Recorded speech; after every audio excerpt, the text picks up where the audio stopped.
देवळा तालुक्यातील खर्डा येथे मेंढीच्या कळपावर बिबट्याने हल्ला करून 4 मेंढ्यांचा फडशा पाडला आहे आणि 5 मेंढ्या गंभीर जखमी गेल्या आहेत। या घटनेमुळे शेतकरी धास्तावला असून बिबट्याच्या हल्ल्यामुळे शेतकऱ्यांच्या पशुधनाचे नुकसान झाले असून त्यांच्या सुरक्षेबद्दल चिंता वाढली आहे।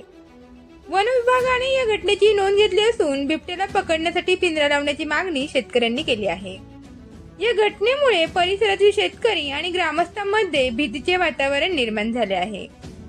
वन विभागाने या ठिकाणी बिबट्याचा जर बंद करण्यासाठी पिंजरा बसवावा अशी मागणी सामाजिक कार्यकर्ते विजय जगताप यांनी वन विभागाच्या अधिकाऱ्यांकडे केली आहे।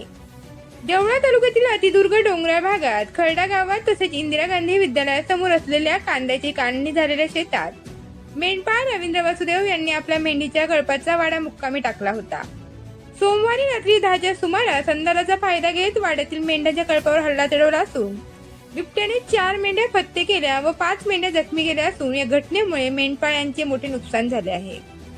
मेंढपाळ हा वाड्याच्या शेजारी झोपलेला होता आणि काही वेळातच बिबट्याने तिथून पळ काढला। या ठिकाणी 2 ते 3 बिबटे असल्याचे संशय घेतला जात आहे। या घटनेमुळे परिसरात पशुधनाविषयी चिंतेचे वातावरण निर्माण झालेले असून वन विभागाने दखल घेत परिसरातील 5 ते 6 गावांना बिबट्यांपासून होणाऱ्या त्रासाचे नियोजन करावे अशी मागणी जोर धरत आहे। या झालेल्या घटनेचा वन विभागाकडून पंचनामा करण्यात आला असून लवकरात लवकर झालेल्या नुकसानीचा मोबदला वन विभागाकडून मिळावा अशी मागणी देखील करण्यात आली आहे।